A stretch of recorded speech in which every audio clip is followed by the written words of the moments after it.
La gran ventaja que tienen las juntas de perimetrales es que son invisibles, uno siempre las tapa con el guardaescoba. Entonces, pues ahí no hay pelea con el arquitecto ahí en esa junta de dilatación. Pero entonces, si la hiciera más ancha, probablemente el guardaescoba ya no me sirve, ya no me tapa. Entonces, por eso restringimos a 1 centímetro. Y si la hago más delgadita, yo he visto que en obras colocan icopor de 5 milímetros para hacer esta junta perimetral. Y honestamente, la fuerza que hace el mortero de nivelación nomás contra el icopor ya lo deja pues como una hoja. Eso se vuelve una junta prácticamente invisible. Entonces, el número mágico es 1 centímetro. 2. Claro, yo tengo el icopor aquí metido. La segunda pregunta es, ¿lo quito o no lo quito? Pues si uno fuera netamente académico, uno diría, lo tiene que quitar para que este espacio quede completamente libre y no vaya a haber nada que restrinja el movimiento de esta tableta. Listo, eso es cierto. Pero en la práctica, ¿qué termina sucediendo? Si yo quito el icopor, ese hueco se me va a llenar de mugre. Y el mugre sí es mucho más restrictivo que el mismo icopor. Entonces, y no solamente mugre, el más común de todos es que cuando yo coloque el enchape, el mismo pegante empieza a generar unas rebabas aquí contra la tableta. Entonces, pues esas rebabas de pegante no dejan que la tableta se expanda. Y cuando se caliente, pues se va a estallar. Entonces, aquí la respuesta a si quitamos o no quitamos el icopor es, el ideal es que sí lo quite, pero tiene que ser supremamente cuidadoso y aseado en la obra para mantener este hueco limpio. Y si no logra ese nivel de limpieza, aquí ya la solución B es menos peor dejar el icopor ahí metido. Sí, el icopor sigue siendo más flexible que todo el mugre que le pueda entrar ahí. Entonces, listo, si esa limpieza es absolutamente imposible, pues deje el icopor ahí metido. ¿Y qué haría uno en ese caso? Yo tengo el icopor volando hasta por aquí, a esta altura, coloco el enchape y después de colocado el enchape es que lo corto. Y después de cortado el icopor, pego el guardaescoba. Ese sería el proceso. Y el icopor se murió allá adentro. ¿Sí? Ese es el plan B, y yo creo que es tal vez el más común en las obras, porque es que no es el mundo ideal, pero garantizar que este hueco no se llene de mugre es casi que imposible. ¿Hasta ahí vamos? Y la tercera es, si ustedes miran aquí, yo tengo una junta de silicona, entonces, aquí ¿por qué lo selló? Y está diciendo que dejar el icopor, en fin. Cuando el área es seca, por ejemplo en esta sala, yo sí haría lo de cortar el icopor y pongo el guardaescoba y me desentiendo de eso.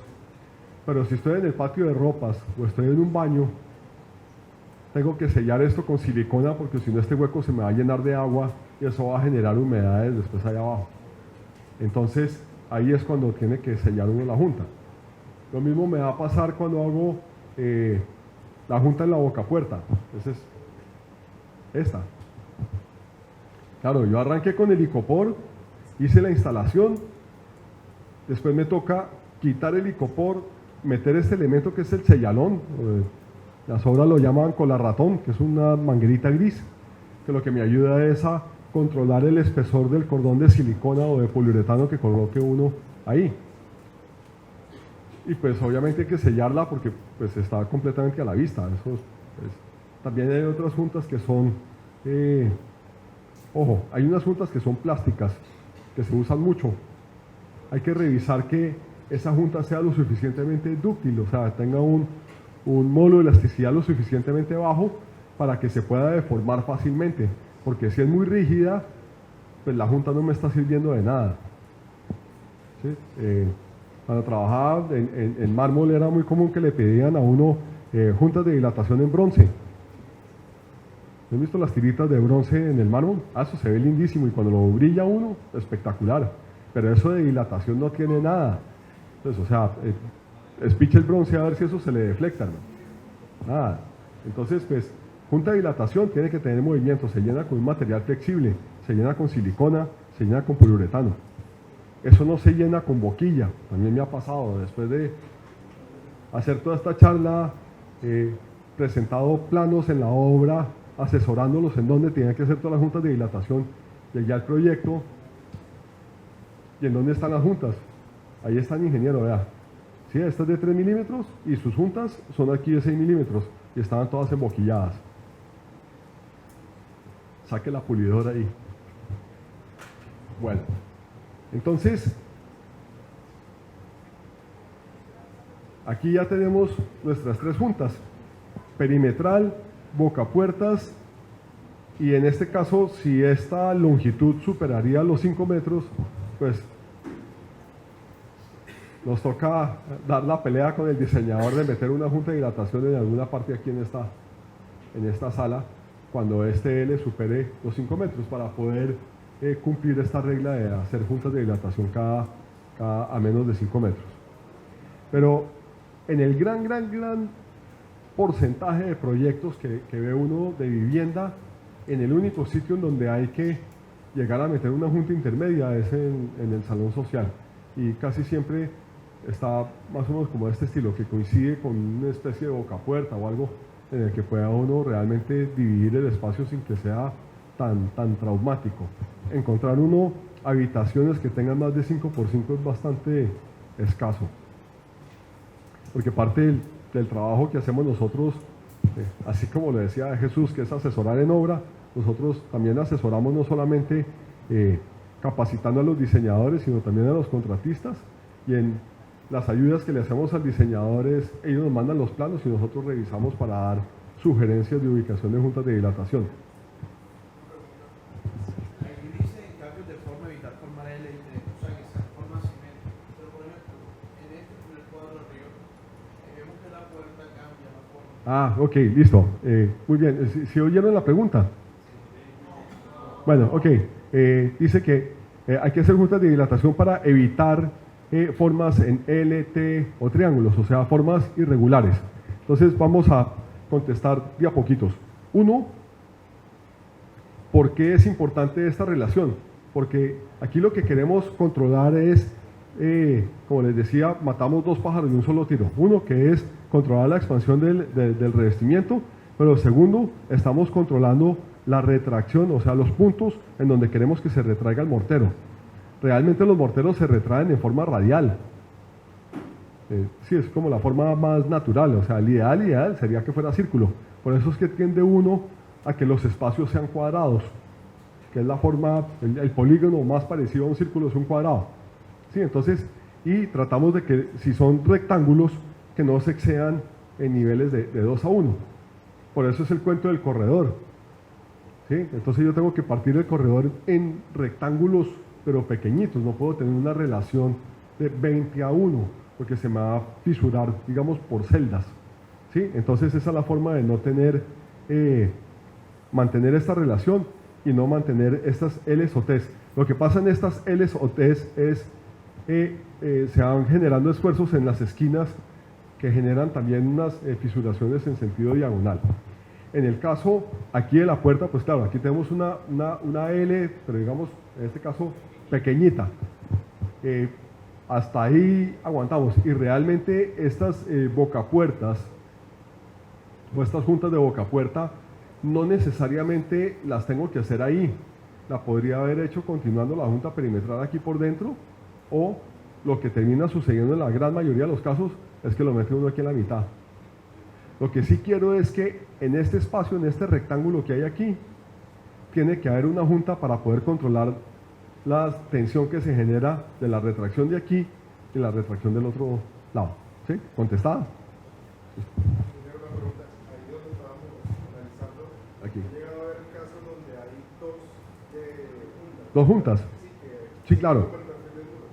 Pues, desde el punto de vista funcional, es todavía mejor, porque entonces ahí sí salimos del problema de esta L pequeñita que nos incomoda, porque aquí se puede generar un esfuerzo harto, incómodo, Y ahí lo que termina haciendo arquitectónicamente es que colocan un pirlán de madera o cambio de material o cosas de ese estilo.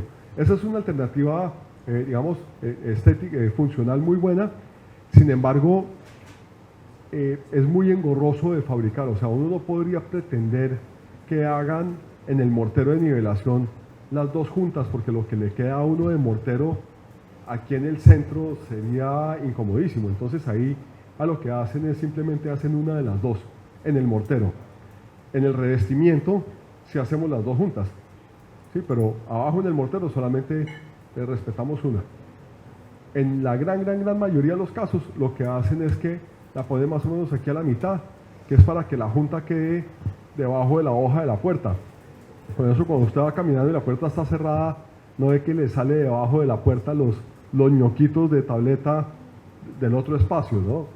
Entonces, pues esa es una alternativa, digamos, arquitectónica que funciona, y yo creo que es lo que más se usa.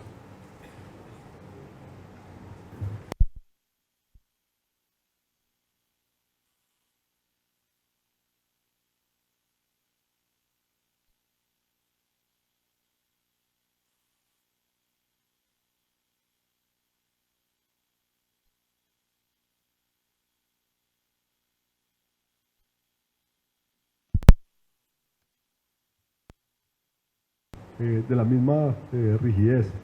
Yo pensaría, y es un material que honestamente no he manejado, pero pensaría que dependiendo de qué tan rígido, qué tan flexible sea el material, yo respondería también a esta misma regla de juntas de dilatación. Como le digo, no soy experto en eso, pero si el material es rígido y se comporta como una cerámica o como una piedra natural, que piedras naturales he instalado muchas, estas reglas siguen siendo válidas. Y sobre todo, aquí en este caso, como le digo, las juntas tienen dos funciones: lo que está encima, pero también quiero manejar la retracción de la plantilla o el mortero de nivelación. Entonces, si el porcelanato líquido diera para poderlo instalar uno sin juntas, porque él no las necesita, lo debería colocar uno sobre un mortero de nivelación que tampoco necesitara juntas. Y esos existen. Tenemos unos morteros autonivelantes que son base yeso. Entonces, como no son cemento sino base yeso, realmente tienden a expandirse en vez de contraerse. Entonces, en esos casos sí puede hacer uno espacios mucho más grandes sin juntas de dilatación, pero eso ya es otra película, ¿sí? Y otros costos y todo, pero existe y se puede.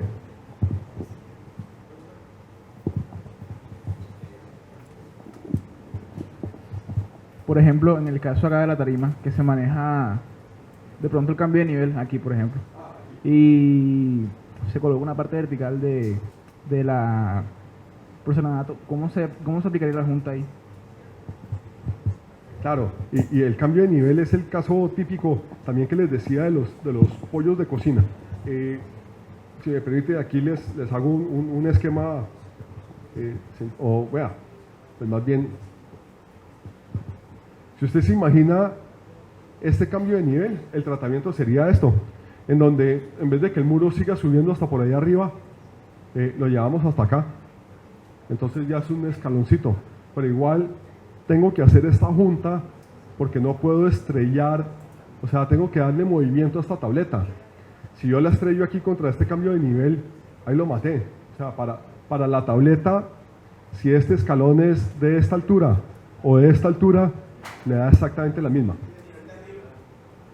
Ok, entonces en el nivel de arriba, pues realmente ya lo tengo libre. Aquí no hay nada que esté restringiendo la tableta. Yo colocaría esta tableta y, digamos, la contrahuella vendría de aquí hacia abajo, y no la estrello hasta aquí, sino la paro aquí en este nivel y me queda como si fuera un guardaescoba. ¿Sí es claro? Sí, y la parte de aquí arriba, pues, o sea, hago lo que llamamos una junta en tope. En este caso, pues está rematado con el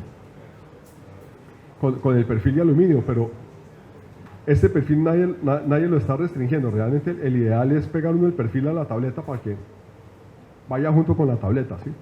Para que el perfil no vaya a restringir la tableta, si esa es la pregunta, pues. Y aprovecho porque esta misma situación, y aquí es bien curioso, así como estamos viendo aquí en este pilar, muchas veces vemos en los apartamentos que tenemos de la sala y salimos al balcón y estamos justamente contra el perfil de aluminio de las ventanas, de la puerta ventana. Pues ahí estamos en una situación súper crítica, porque encima de eso estamos con un material de aluminio que ya vimos cómo es que se mueve con las variaciones de temperatura. Entonces ahí es crítico en ese cambio de material hacer juntas de dilatación. Entonces uno no debe llevar la tableta puro contra el perfil de la puerta ventana, sino párelo 6 milímetros antes y eso lo llena uno con silicona para que cuando ese aluminio que se mueve tanto se mueva, no me empieza tampoco a restringir la tableta. ¿Sí? Aquí sucedería algo parecido. Si esto nos restringe, deberíamos hacer una junta de dilatación aquí en este punto. ¿Sí? ¿Le contesté? Ok. ¿Alguien más? Bueno.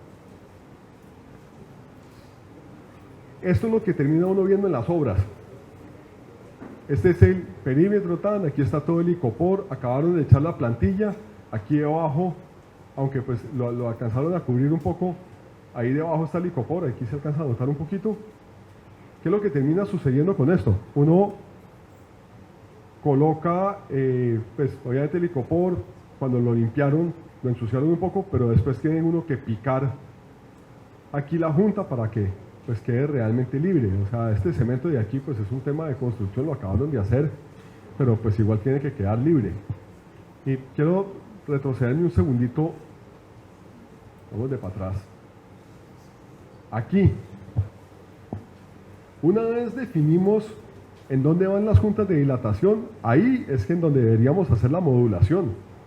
O sea, la tarea que sigue de aquí en adelante desde el punto de vista de diseño es dibujar tableta a tableta del tamaño exacto que es, que si dicen que si son de 57.3 por 57.3 con 3 milímetros de boquilla entre cada tableta, tiene que hacer uno el dibujo con todas las de la ley aquí en esto. Con eso usted se da cuenta desde el plano en dónde le van a llegar las tabletas versus las juntas de dilatación, cómo le van a quedar los ajustes en las esquinas, etcétera, etcétera. Una recomendación, digamos, sencilla para un caso, digamos, como el que está aquí ilustrado es hacer el arranque, póngale que esto de aquí sea de 7 metros, entonces continúe esta junta aquí abajo. Yo haría el arranque aquí en esta esquina, entonces arranco mi primera tableta aquí y reparto hacia arriba, reparto hacia los lados. Y aquí abajo hago lo mismo, hacia lado y lado. Con eso, si yo hago el arranque en donde está la junta de dilatación, voy a garantizar que estoy respetando la junta de dilatación. Uno de los problemas más comunes en obra es que arrancamos con la pieza completa aquí abajo y medimos para llegar a la junta de dilatación. Nunca nos van a dar los números exactos. Entonces usted empezó a enchapar y llegó y la tableta vuela encima de la junta de dilatación 4 centímetros. ¿Y ahí qué hacemos?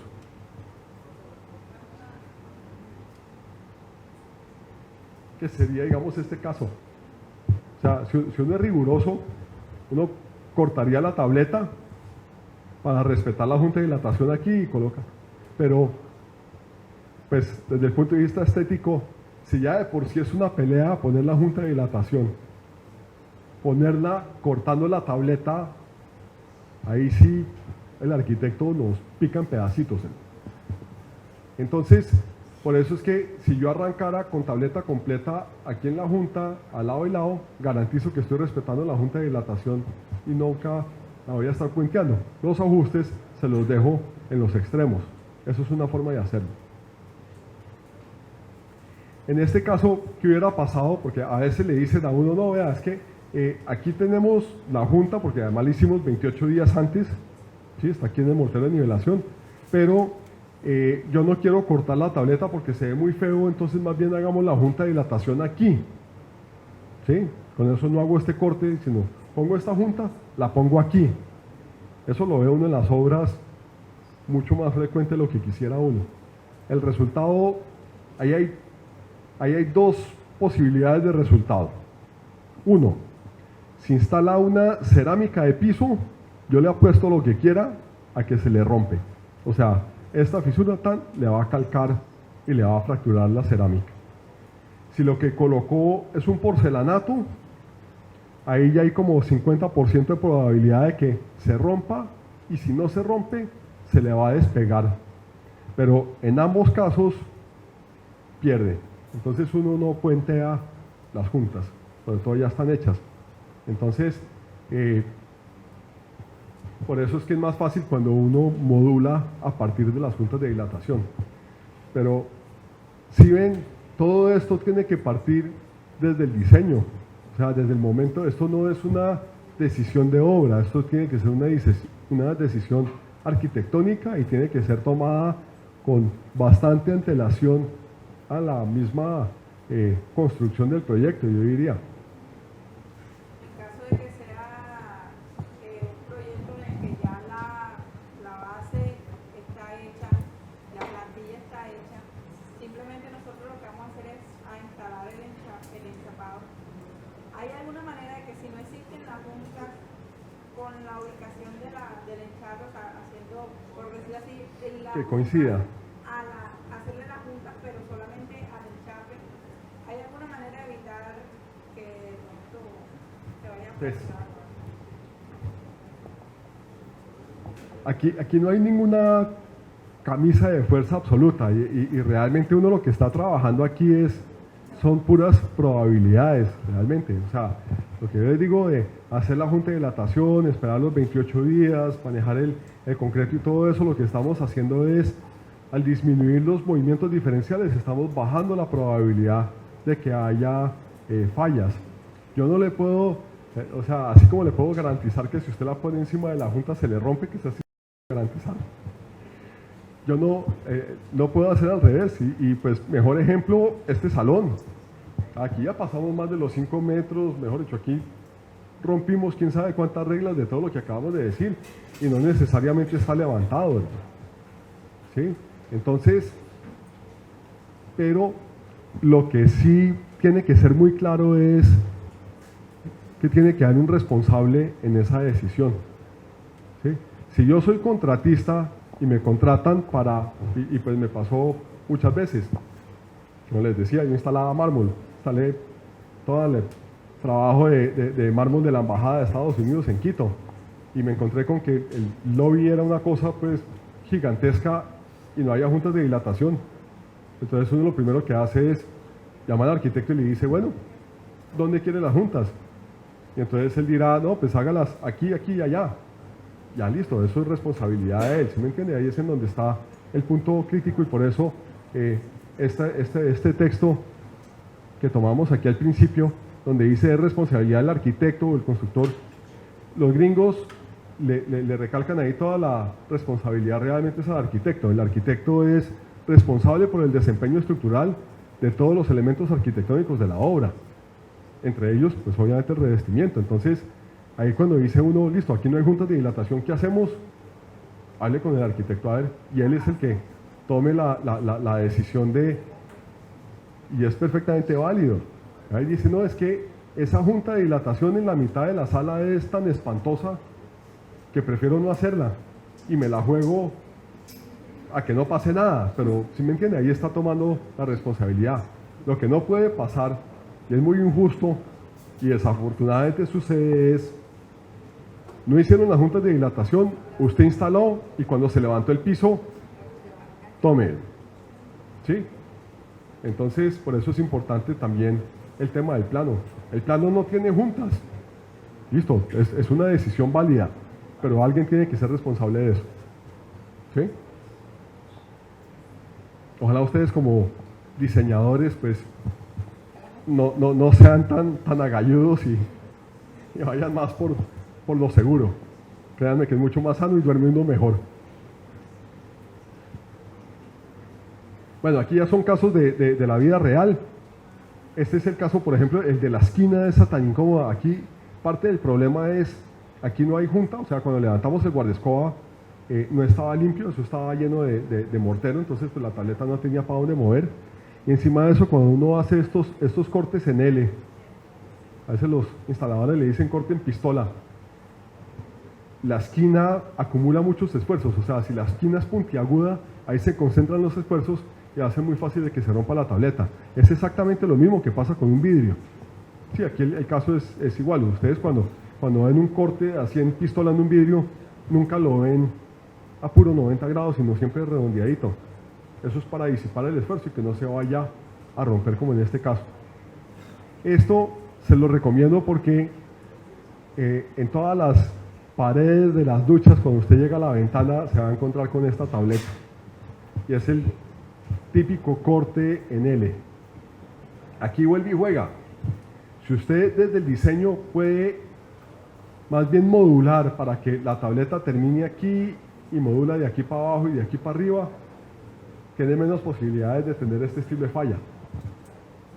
Sí, porque usted le dice al instalador, no, córteme la tableta con el borde redondeadito. Bueno, borde redondeadito, doctor, es cualquier cosa, ¿no? Entonces, ahí va uno mal.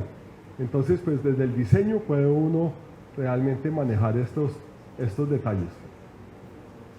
Lo que me comentaba aquí el escalón, ¿ya? Aquí hicieron todo, aquí todavía hay pepitas y copor, hicieron todas las juntas en todas partes perfecto, pero aquí en el pollo no dejaron dilatación. Y pues la foto existe porque obviamente fui a la obra a ver que el piso se estaba levantando, que era lo que pasaba. Y aquí vuelve y juega, ¿sí? Aquí la tableta está cortada. Tengan cuidado con esto, porque el instalador, cuando tiene que hacer los cortes, casi nunca descuenta la junta. O sea, este error de que no hay junta después de que el tipo corta la tableta es bastante frecuente. Ellos miden y a lo que les dé exactico, cortan, nunca dejan el descuento. Y pues, efectivamente hay que dejarlo. Esto es una junta perimetral. A esta placa le da lo mismo que esto mida 15 centímetros o que mida 3 metros. ¿Sí? Esto es lo que les digo. ¿Sí? Aquí hay pegante entre la junta perimetral y toda la junta se ve relativamente limpia. Estos fueron los que dijeron, listo, yo quito el icopor porque yo dejo eso, doctor, pero impecable, hermano. Pero vea, este poquito ya se tiró toda la instalación. Otra obra, otra ciudad, otra constructora y el error es exactamente el mismo. Ahí la junta no sirve para nada. Ni hablar. Y pues aquí sí ya la sacaron del estadio. Y miren, cuando uno va viendo, este es otro error bastante común. Afortunadamente ya lo han ido también a raíz de tanta reclamación y tanto problema, es cuando usted pretende instalar a tope. O sea, no, es que vamos a hacerlo a junta perdida. Dicen junta perdida y los dos pelos que me quedan se me ponen así, ¿verdad? Porque es que ahí ese es el antitodo. Eso no tiene para dónde mover, no tiene casi que ni siquiera cómo instalar. Y encima de eso, cuando lo emboquilla uno, es virtualmente imposible emboquillarlo. O sea, no hay ninguna boquilla que entre ahí. Y para más piedra, ¿qué es lo que hace el instalador? Como no le entra la boquilla, entonces la hace más aguada, para que fluya. Pero entonces le echa tanta agua que se retrae. Entonces, doctor, se me rechupó la boquilla. Pero ya con la tercera emboquillada arreglamos eso. Eso no, ya, pues lo que está vendiendo es polvo. No, me ha tocado constructoras que me dicen, no, tranquilo ingeniero, eso no tiene ahí ningún problema porque ahora que hagamos la tercera emboquillada para entregar el apartamento, eso queda bien. Ya que decía, durante la obra tuvieron que emboquillar 3 veces. ¿Qué puede pretender el dueño del apartamento? A los 15 días no va a haber boquilla. ¿Sí? Aquí más de lo mismo.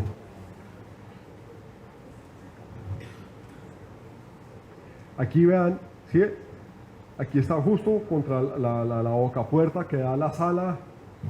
Aquí cero boquilla, obviamente enchaparon puro contra el perfil, más el solecito que entra por la ventana. O sea, no solamente el hecho de que estén interiores no quiere decir que esté exento de radiación solar, y pues aquí lo tiene pues levantado. Y como pueden ver, fíjense en todas estas fotos, son proyectos que ya están habitados. O sea, arreglar esto vale un mundo de plata. Además, un poquito de estadística. En Medellín hicimos o tenemos en Medellín con la de AFIT y con Camacol, Bogotá y Antioquia, sacaron una asociación que llamaban de Construgarantías y analizaron de todas las constructoras cuáles eran las postventas, digamos las más recurrentes, las más caras, las más, sí, o sea, tenían como toda la estadística de todo lo que eran postventas de obra. De las más recurrentes casi siempre tienen que ver con fugas de agua, ¿sí? El tubo roto, la unión mal hecha, y esos pues son bastante frecuentes. Otras son también que tienen que ver con retracción de los pañetes, entonces que se va fisurando la pintura y todo eso. La más costosa de todas es levantamiento de pisos, porque arreglar esto realmente es costoso y está totalmente extemporáneo. Estamos hablando 5 años después, arreglar esto es realmente un lío. Por eso es que cuando hagan sus diseños sean conservadores. Bueno, aquí más de lo mismo. Aquí es el caso, aquí ni siquiera hicieron las perimetrales, pero era como para ilustrar un poco cómo es que se va rompiendo en las bocapuertas. No solamente por tema de retracción al lado y lado, sino que casi siempre en la bocapuerta hay un punto de inflexión, o sea, se nos vuelve un momento negativo y esa flexión nos genera fisura.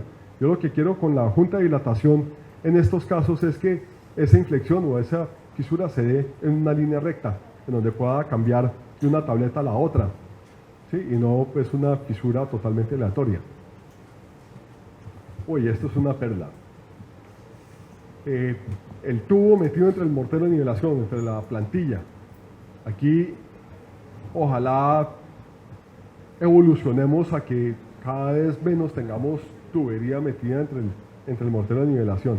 Aquí en este ejemplo simplemente menciono el tubo de gas, porque los tubos de gas por norma no nos la dejan meter entre la losa estructural por pues, 2 cosas. Uno, si el tubo queda tocando alguna varilla de refuerzo, se termina corroyendo, o sea, un metal se combia al otro y termina perforando el tubo. Y segundo, pues imagínense una emergencia donde uno tenga un tubo de gas perforado entre las losas estructurales, toca más o menos demoler el edificio, ¿sí? Es un problema mayor. Entonces, digamos, compañías como Fenosa, Gas Natural, empresas públicas, no dejan que uno meta el tubo de gas, sobre todo cuando es metálico, entre la losa estructural. Entonces, ¿en dónde lo meten? En el mortero de nivelación. En otros proyectos todavía más crítico, he visto la tubería eléctrica metida en el mortero de nivelación. Esa sí es la peor de todas. Ya les explico por qué. Bueno, ¿qué pasa con el tubo? El tubo, cuando está metido en el mortero de nivelación, lo que está haciendo es quitándole sección al mortero. Entonces, si yo fuera mortero de nivelación, me estoy retrayendo, entonces pues tengo retracción de este lado, retracción de este lado, pues por tensión me voy a romper encima del tubo. Ese es el punto más fácil. Y cuando se me fisura o se me fractura el mortero de nivelación, como les decía al principio de la presentación, eso se va a calcar en el revestimiento. ¿Cuál es la solución a eso? Sería colocar un refuerzo encima del tubo. Pero entonces toca aislar el tubo del refuerzo para que no se le fisure por el contacto de los 2 metales, etcétera, etcétera. Eso se vuelve una bola de nieve. ¿Qué es lo que hemos resuelto en varios proyectos en donde tenemos esta situación de que no hay por dónde más meter el tubo de gas? Afortunadamente ya lo están haciendo es con mangueras de polietileno, que son mucho más fáciles de manejar. Lo mejor que puede hacer uno con esto es mandarlo por la junta perimetral. Uno manda el tubo por la junta perimetral y ahí sí ya pues el manejo es más sencillo. Pero si no se puede, la única alternativa que le queda a uno es poder reforzar bien encima para que no se calque esa fisura ahí arriba. Hay una tercera alternativa que sería, pero pues obviamente todo esto vale plata. Una tercera alternativa sería, antes del pegante, coloca uno una membrana. En nuestro caso usamos el mismo material que usamos para impermeabilizar piscinas, y eso pues funciona como un caucho que aísla la fisura. Entonces allá no se nos calca a la tableta de arriba. Pero pues imagínense usted un hall de ascensores totalmente impermeabilizado, pues eso vale un poco de plata. Entonces, pues, es una alternativa, soluciona el problema, pero cuando en términos de costos, pues no es lo más deseable. Y lo otro que quisiera comentarles de por qué sería ideal que evolucionemos a quitar estos tubos de los morteros de nivelación es porque cada vez más la tendencia es a no tener mortero de nivelación. Entonces, vamos, bueno, aquí hay, ahora volvemos a esto. No, pues, que no está en esta presentación, qué pena con ustedes. Les decía al principio de la presentación que había tres tipos de instalación, ¿no? Que es, uno, cuando el mortero de nivelación o la plantilla está pegada a la losa estructural, que es lo que hemos visto en toda esta presentación. Sí, si nos fijamos, ¿dónde está el corte? Aquí. Sí, aquí este es un caso que sería lo que llamamos un sistema de piso adherido. Tenemos la losa estructural, el mortero adherido a la losa estructural y sobre eso colocamos el enchape. La retracción de este mortero la va a absorber la losa estructural, por eso es que tiene que estar bien pegada. Si tenemos aquí una zona en donde no está bien adherido, la retracción en donde no está adherido, pues se retrae libremente y nos va a generar fisuras. Por eso es que es bueno esperarse los 28 días, ahí se da uno cuenta de esos detalles. Hay otro sistema que llamamos no adherido y se usa particularmente en proyectos ya de grandes luces, tipo centro comercial, aeropuerto, etcétera, etcétera, en donde la deflexión de la losa es tan grande que me queda mejor independizar este sector del piso del otro sector del piso para que las deflexiones no empiecen a obligar al enchape a trabajar a compresión como para aportar la deflexión. Es un sistema un poco más complicado, requiere obligatoriamente acero de refuerzo, o si no lo hace con acero de refuerzo, con fibras, pero pues con fibras tiene que llegar a el equivalente de cuánto sería la malla electrosoldada equivalente a punta de fibras. De hecho, pues es más fácil de manejar la fibra, porque la malla para que funcione tiene que quedar en la mitad. La malla tirada aquí en el piso no hace absolutamente nada. Entonces, pues ese control de calidad en la obra, de que la malla realmente quedó en donde tocaba, no es muy ortodoxa, que digamos. Un caso típico de sistemas no adheridos es cuando hacemos terrazas con impermeabilizaciones convencionales. Si yo hago la terraza sobre la losa estructural, coloco un manto, ¿sí?, bituminoso, un manto asfáltico, y sobre eso coloco el mortero de nivelación y después enchapo. El mortero de nivelación nunca va a tener adherencia en ese manto asfáltico, eso no se va a adherir, porque el manto no lo deja adherir. Entonces ahí se nos vuelve un sistema no adherido. Lo primero que hay que hacer en esos casos es, hay que reforzar. O si no, eso, antes de que usted empiece a enchapar, ya va a estar totalmente fisurado. Sí. Y ahora le muestro una diapositiva para eso. Entonces, ese sería el segundo método, que es con el sistema no adherido. Y el tercer método es, simplemente no hacemos mortero de nivelación. Adherimos directamente a la losa estructural.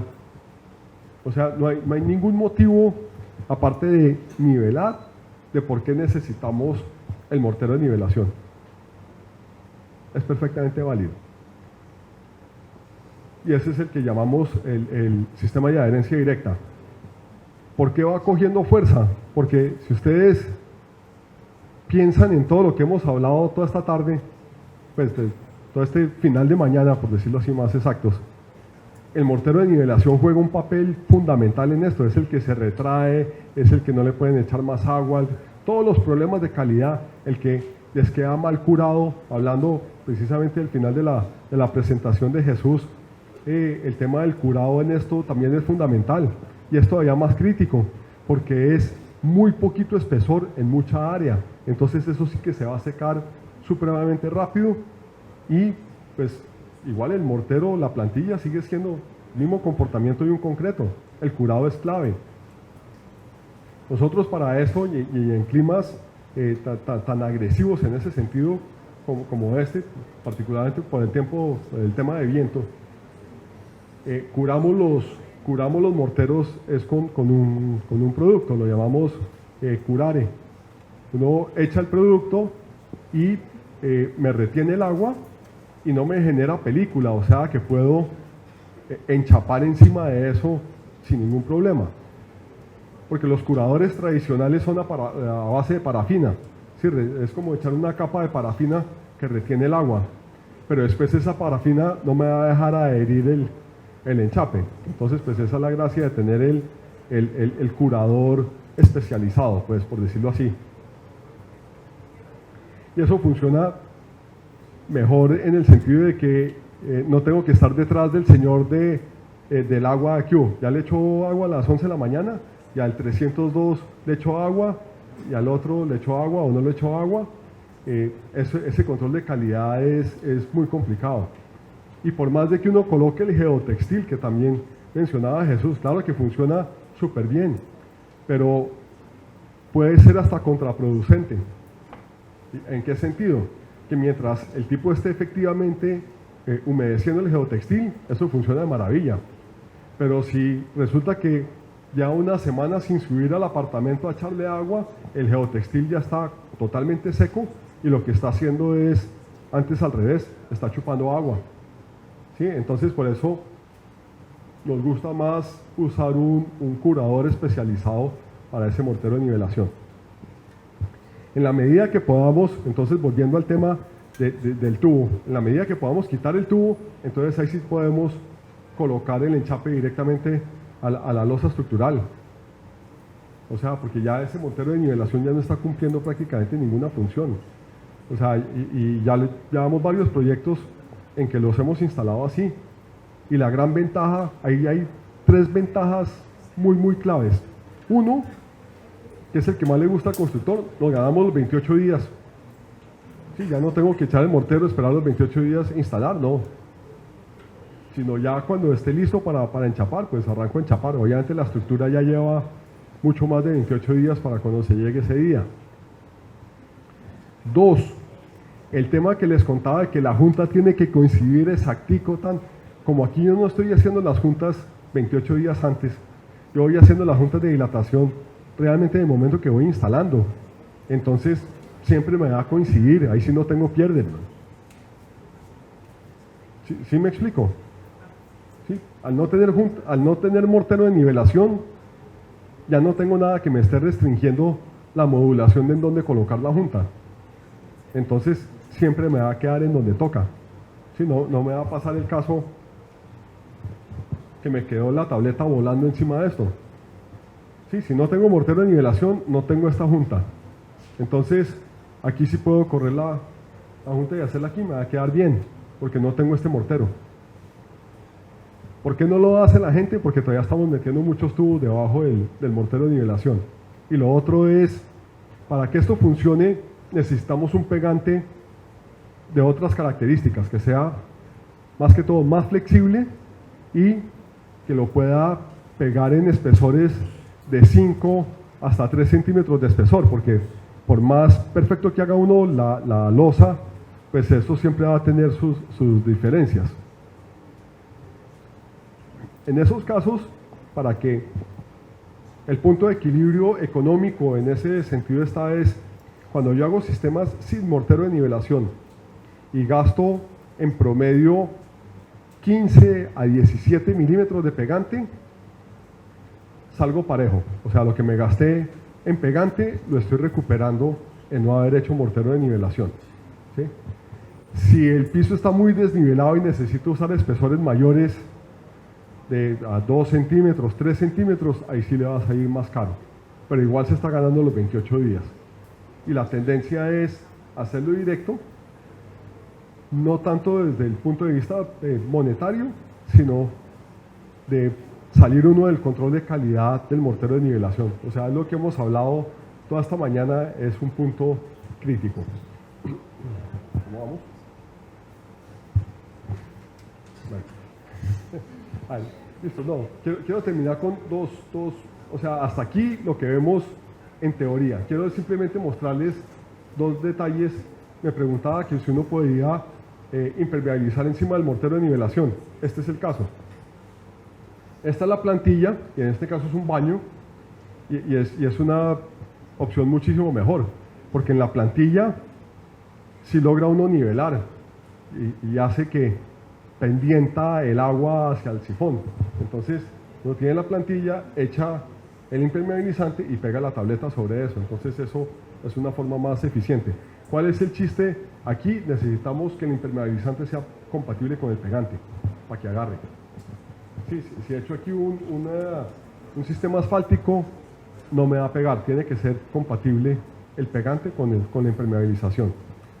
Para terminar, quería mostrarles este detalle de el uso de la llana dentada. Esta es una pelea dura con los instaladores, y ustedes que van a estar ahí en el campo de batalla revisándole el trabajo al instalador y al maestro, es clave pues entender esto. Cuando yo uso la llana dentada, ¿sí saben qué es la llana dentada, cierto? Sí, la que tiene los dientecitos. Eso me sirve para controlar el espesor de pegante que estoy aplicando. Pero el error más común es el instalador echa la llana dentada y pone la tableta ahí. ¿Y qué nos termina sucediendo? Pues yo echo la llana dentada, me controla que todas las crestas de pegante son de un tamaño uniforme. Pero si coloco la tableta ahí y no le hago nada más, en estos vacíos la tableta no está agarrada de nada. Estoy perdiendo adherencia. Entonces, pues eso también ayuda a que probablemente vaya a haber falla. ¿Sí? O sea, porque los sistemas de falla es cuando la resistencia es inferior a la carga, ¿cierto? Cuando yo jalo una cuerda y jalo más duro de lo que aguanta la cuerda, pues la reviento. Entonces, en la instalación de pisos tenemos que, primero, por un lado, disminuir las cargas. ¿Cómo hacemos eso? Bajando la retracción del concreto, haciendo las juntas de dilatación. Y por otro lado, tenemos que aumentar la resistencia. Y la forma de aumentar la resistencia es esparcir bien el pegante en toda la tableta, que es lo que llamamos aquí 100% de cobertura, perdón, aquí, y este otro factor, que es el de aplicar pegante a la cara de atrás de la tableta. Y si lo ven, se aplica con fuerza detrás de la tableta, dejándola enrasado. ¿Cuál es el chiste de eso? Lo que queremos con esto es que el pegante penetre lo que más pueda en la tableta, porque lo que hace que el pegante pegue la tableta es que esos cristales que se forman con la hidratación, que nos comentaba Jesús hace un rato, al quedar absorbidos en la tableta, se forma el cristal entre el poro de la tableta y se queda ahí trabado. Entonces, como se queda ahí trabado, eso es lo que hace que pegue. Con estos materiales como porcelanato y materiales de bajas absorciones, el material no lo va a chupar.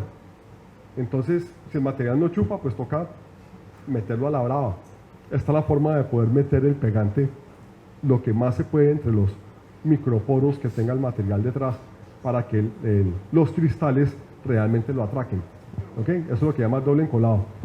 Y se los resalto porque al instalador esto le cae como una patada en donde sabemos. Porque le quita tiempo. Y el tipo como cobra es por metro cuadrado, y entonces pues, si ya no puedo hacer 8 metros cuadrados al día, sino solo 6 porque tengo que hacer el doble encolado, entonces, ¿quién me va a pagar esos 2 metros? Entonces, pues esa pelea es dura. Y el otro tema es, cuando yo coloco la tableta, tengo que mover la tableta lado a lado, para hacer que esta media cresta llene el hueco de aquí al lado. Y entonces una instalación bien hecha, uno le debe poder decir al instalador, levante esa tableta y no ver ni un solo surco. ¿Sí? Cuando usted deje de ver los surcos, ahí es que la cosa está bien. Y toda la tableta tiene pegante. Entonces, pues, se nos acabó el tiempo. No sé si tengan preguntas, pues, paso estamos. Y muchísimas gracias por su paciencia y atención.